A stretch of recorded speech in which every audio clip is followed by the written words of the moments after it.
Preview.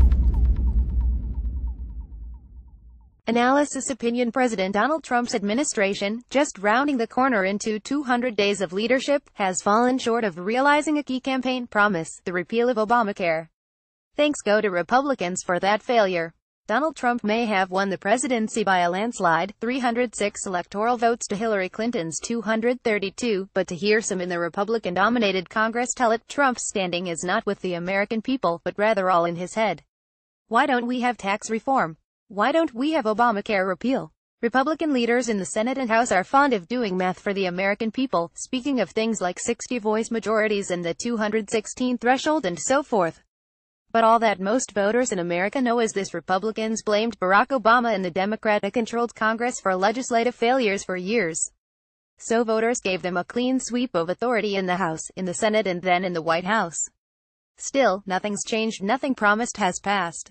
The nothing dope-old Congress has plenty of time to write anti-Trump books, and send warnings to the president about firing special counsel Robert Mueller, or jump on the Russia collusion bandwagon with the Democrats. But pulling together a majority to pass a promised bill that Trump's pressed. Beating back the Democrats and media sharks who are busily snapping up any negative tidbit that can be used to politically damage this president. Sorry, too busy to help with that. Trump's right to take to Twitter to express his frustrations. The fake news refuses to report the success of the first 6 months surging economy, jobs, border, military security, ISIS, MS-13, etc. Trump tweeted. Don't forget the Supreme Court and securing the seating of Neil Gorsuch. Don't forget reeling in the Environmental Protection Agency from its all-court stomp on citizen rights in recent years, and the upturned U.S. nose at the Paris Climate Treaty. Don't forget the Keystone XL pipeline. Or the religious liberty order, making clear, for instance, the IRS and government is not to be used to stifle citizens' First Amendment rights.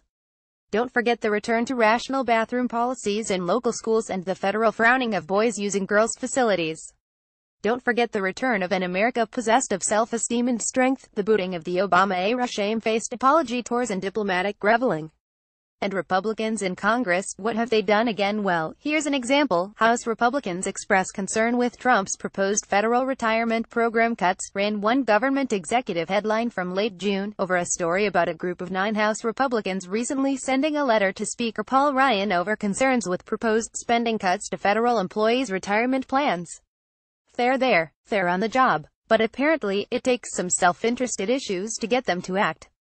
So far it seems Trump's been doing the heavy carrying of Republican platforms, pressing for border control, battling suits over immigration policy, fighting off leftist outcry about climate change regulation, battening down the hatches on wild and chaotic protests in the streets, and fending off partisan calls for impeachment and equally partisan pushes for special investigations of Russia collusion that are completely devoid of fact.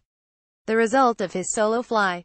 The Democrats are taking this Republican-led Congress to task and using its legislative failures for political gain. The American people all share a desire for our government to execute their duties with competence at the bare minimum, the Democratic Congressional Campaign Committee said in a memo, The Hill reported. And Republican voters have particularly high expectations. On this, the GOP has failed spectacularly. On this, the DCCC is quite right. The Republicans in Congress have indeed failed the conservatives in America who were expecting big things with the House, Senate and White House under GOP control. And they've indeed fallen flat, most spectacularly. Time for Republicans to get in the legislative swing and come together with the president who was picked by the people. It's time to stop the infighting, stop the anti-Trumpism, and get the conservative platforms passed before the next election cycle puts a damper on the chances.